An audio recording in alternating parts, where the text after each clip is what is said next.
there! Welcome back to another video on my channel. Today I'm recording from my bedroom again just because it is the neatest area of the house. This move has been really chaotic and frankly I don't want y'all to see all the boxes hanging around the office. So yeah, that's why I'm here. So if the audio quality or the video quality is a little bit different, I'm really sorry. The lighting in here is more moody, I guess. I don't know. But yeah, we'll make do. So today I wanted to talk to you guys about the books I read last month for April. And again, I just want to preference that because we've been so busy trying to find a place, I haven't had a lot of time to read. But I am trying to read in between. So I only have 2 books for you today, and then I might talk about what I'm currently reading. Just for a little bit, even though technically that doesn't count because I started it. Did I start it in April? I might have started it in April, but I'm definitely not done. So yeah, let me just get into all that real quick. So the first book I read is called The Secret Life of Fungi by Aaliyah Whitley. Bam. This is more of a coffee table read, or I don't know if a bathroom read really qualifies. But yeah, this is more of just kind of not as super sciencey as some of the other books I've read on mushrooms. If you've been watching this channel, I've been on a mushroom kick lately, and I've read a lot of nonfiction books about mushrooms and plants and stuff. This one is not as sciencey, although it does have fun facts in it. So if you want to get into the subject, if you're vaguely interested in mushrooms or fungi and you don't really want to break open a textbook, this might be good for you. It reads more like a love letter than it does super sciencey, and this person, the author, fills it with anecdotes about going mushroom hunting with her family or with her host family when she studied abroad in Germany and stuff. So yeah, it's more of somebody who is fascinated with fungi and then gives you tidbits of knowledge here and there. So overall I thought it was pretty good. I really enjoyed it. I sped through this really fast. Like I said, it's not very long. I think including the afterword is only 174 pages, and then it gives you a bunch of references in the back. So it is a super quick read. So if you're looking for something light, I would definitely recommend this book. Okay, this is the second book I read for April of 2023, and it is Down Days by Ilse Hugo. Now, I was initially attracted to this because of the cover. The cover is sick, dude. I love all the colors. I'm a sucker for pink neon toxic looking stuff. So when I saw this, I was like, hell yeah. And the hyena in the front looks crazy. I kind of liked it. So basically, this is a apocalyptic sci-fi type story that takes place in South Africa, I believe. Yeah, in South Africa. And I just want to preface this was written or finished just before the pandemic and might have been released around the time of the pandemic. I know I'm not supposed to say that word on YouTube, but I don't give a fuck. It happened. So yeah, it was around that time. So this does deal with a viral pathogen that's affecting everybody, and it is something that revolves around laughing. So you go into uncontrollable fits of laughter, which is hence the hyena imagery. There is an actual hyena in this book, but yeah, it just kind of deals with the aftermath of this plague basically, and there's quite a couple of different main characters to the story. I think there's 3 main ones. Okay, my only thing about this book is that there's a lot of POV switching, and that for me is kind of a pet peeve thing. I'm not the biggest fan of POV switching. I mean, it's fine, but I don't necessarily do it when I write. Some people really enjoy POV switching. My husband loves POV switching. I think it could be good if done right. I think Manhunt is POV switching between the 2 main characters, and that's good because you get some context. Well, actually no, because they kind of show the transphobic lady too. I think they have a POV with her. I don't know, that one I think was done very well because there's really distinct characters and you really get a feel from them. This one, it was kind of hard for me to figure out who's who in the beginning because the POV switching is so frequent, and I just felt like it didn't give me enough time to establish who everybody is at first, so I was really confused by the characters in the beginning. And maybe that's just me, maybe, like, I don't know, maybe that was, like, on me, but, like, so this book takes place in the span of a week, so each, like, section of the book is a day, but then, like, each chapter is basically a switch, and it switches between, Sans, Faith, Tomorrow. Those are the three main ones, I think. Yeah. Sans, Faith, and Tomorrow are the three characters it switches through. And, like, every now and then there's, like, newspaper clippings. Oh, Lucky. Like, yeah. Like, so sometimes they'll even throw in a random side character's POV, right? So, it was just a lot for me. It was a little confusing, especially since some of the characters I feel like had similar personalities. I think the person with the strongest personality is definitely Sans, hands down. You can very clearly see when he's speaking, but some of the other female characters were a little bit like, they spoke too similarly, in my opinion. And, you know, I don't know. I feel like, I feel like the author of this book is female too. I think it's really important to really get good female representations in books, and I write a lot of female characters, and I would never want them to ever sound similar to one another, because I think it's really important to emphasize, like, agency for women, especially in literature, and, like, not every woman has to be like, I'm gonna burn you to the ground type strong female character, you know what I mean? But, like, they should at least have their own personality. So, yeah. So that was my only gripe with this, really. The world building in this is so good. I have to admit, the world building in this is so good. I could see everything clearly. The writing in this is absolutely beautiful.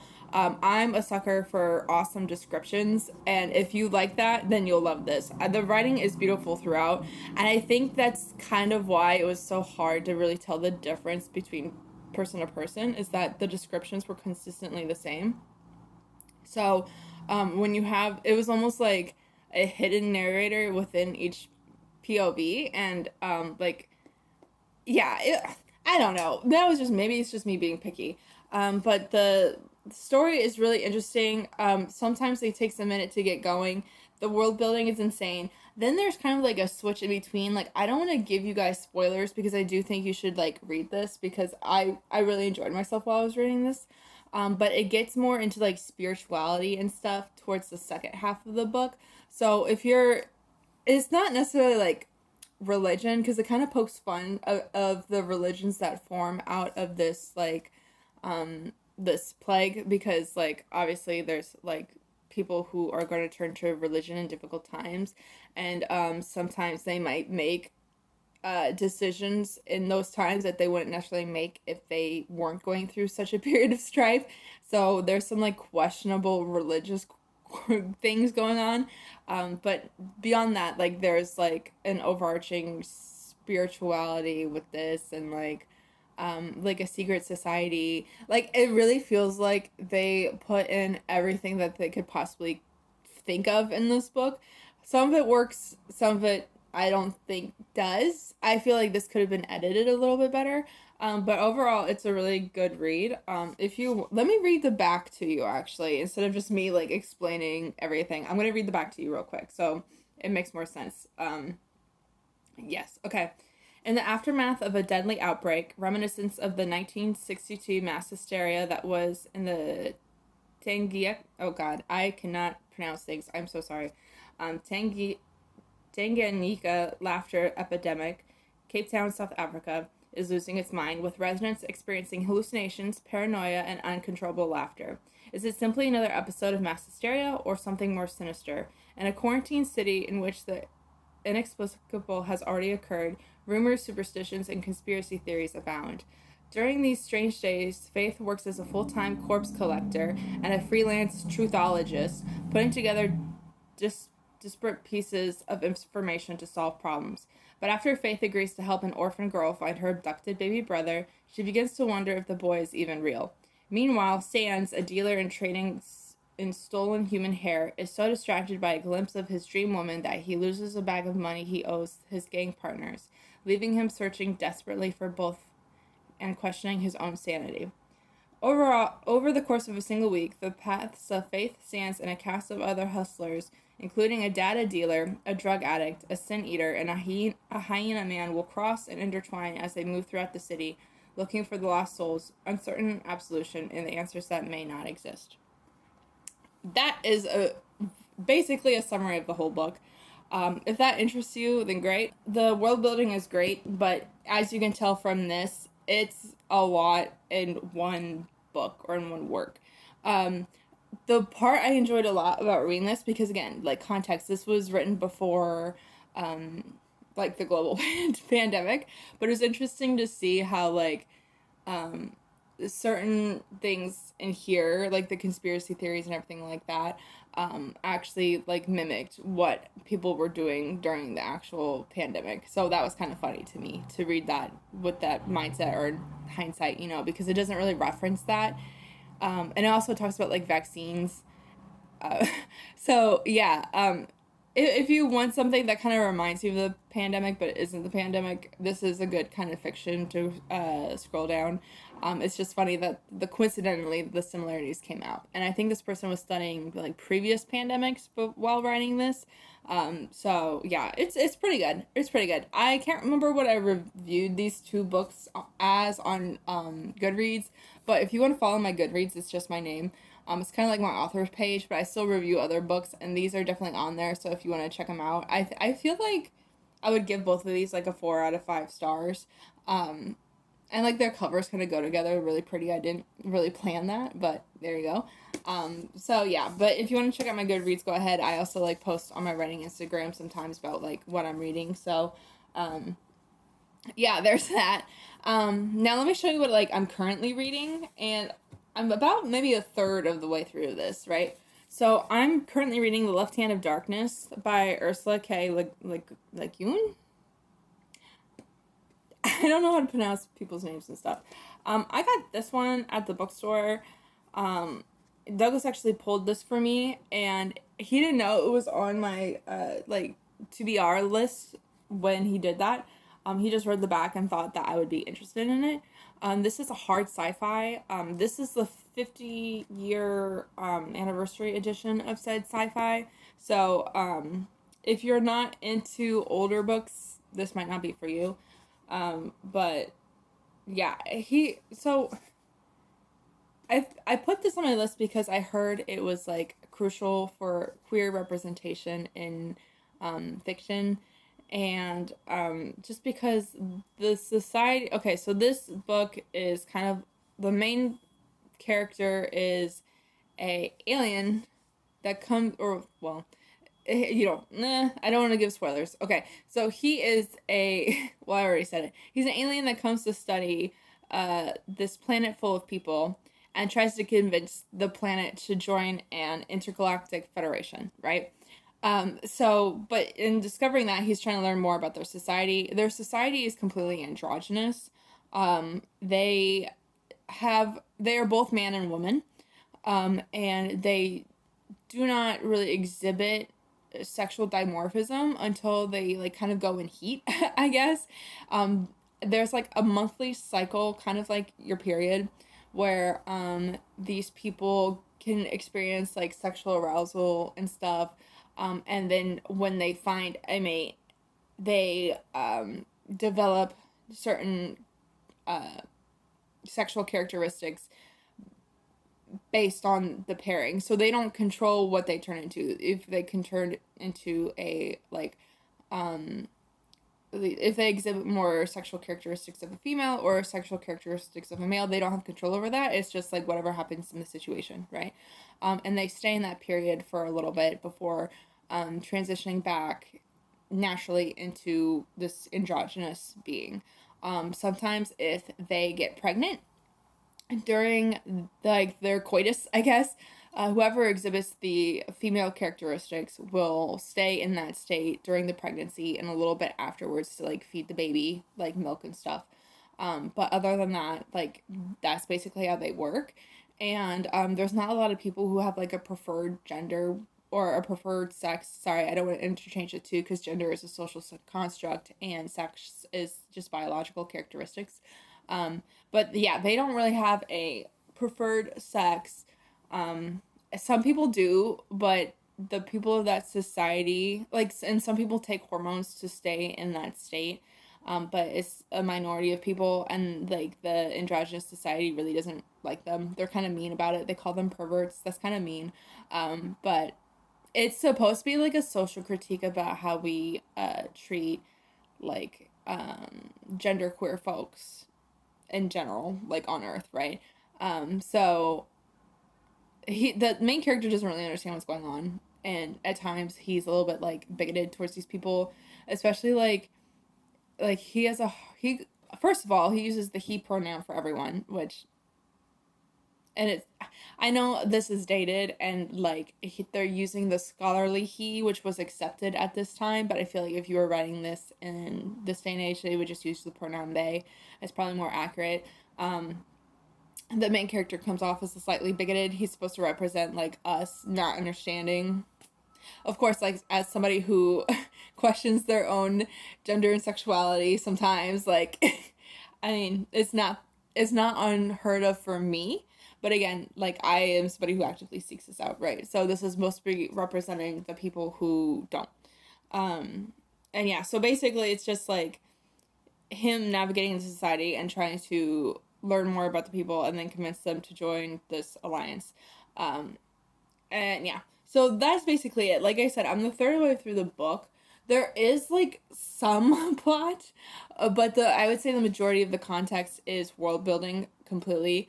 There are chapters that are just dedicated towards context about more of like the different cultures that are on this planet, and previous like expeditions that have been done to study these people, because the plot is literally like, so far anything that's happened has been like, okay, guy is staying with the king, guy falls out of favor with the king, guy has to leave to go join other kingdoms to ask for their help, he meets some fortune teller people, which are actually really cool. I actually did like that part. There's a philosophy with the fortune tellers of ignorance, and I just thought it was really funny and cheeky, because of course they can see the future, right? But even though they can do that, they stress that like the most important part of their belief system is ignorance and not knowing, and like that's what we should strive for, is not knowing. So I thought that was funny.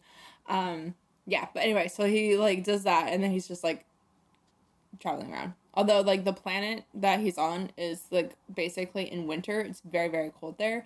So yeah, that's the entire book so far that I've read, and I'm 110 pages in. So yeah, this is definitely hard sci-fi. If you are not a fan of hard sci-fi, I would not recommend this to you. I think it's an interesting read just because for the time period when this is written, and I cannot tell you what year this is written. I don't know where this is written, but in editing me will Google and put that number or put the year on screen for you. I'm assuming this is like the 60s or 70s. So, this was good. This was like shocking for its time, you know, like this is like, cause we were having the sexual revolution in the 60s, you know, and like Stonewall was going on back then. So this would have been like really, really, really, shocking and new for its time period. And for that, I think that's kind of like why I picked it up, because I do like sci-fi. I do. I like watching sci-fi, and I like reading it. I'm not a huge fan of like hard sci-fi, just because sometimes it can feel like it can be difficult to get through, and I'm somebody who really wants to enjoy a story. And although world building, like I said, I love world building. I still believe that there should be some overarching like reasoning behind it or story. You know what I mean? Because like you can be really passionate about the little world in your head, but you have to convey that well to somebody else and give them a reason to care. So, like a good main character might be a good reason to care about the world building, but that's just me. So yeah, I will definitely try to finish it this month. Right now I'm kind of like in a limbo period with like packing and work and stuff. So, I've been trying to power through this a little bit more. But I will probably put it on my May reads. Hopefully I'll get it done by the end of this month.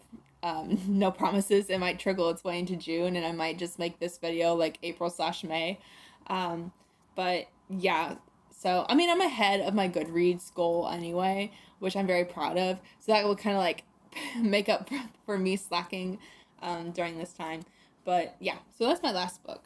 I will not put that book in the thumbnail just in case I use it later, but there is these 3 books. Bam, bam, bam. Okay. Yeah, these are the 3 books. I hope you enjoyed my little reading catch up. If you like it, be sure to like, comment, share, and subscribe. It helps the channel out. It helps me out to kind of get like the word out there, you know. And I have other reading videos if you want to check them out. I have like, I should probably make a dedicated playlist for it, but I have videos for each month of this year of everything I've read. So if you like that, you can go check them out too. And in the next time, be on the lookout for the next one, I guess. Yeah, I'm going to try to be posting more frequently. I know I took like a 2-week break, but that was just for logistics and life reasons. And I will be getting back to normal content very, very soon. So thank you for your patience. And until next time, thanks. Bye.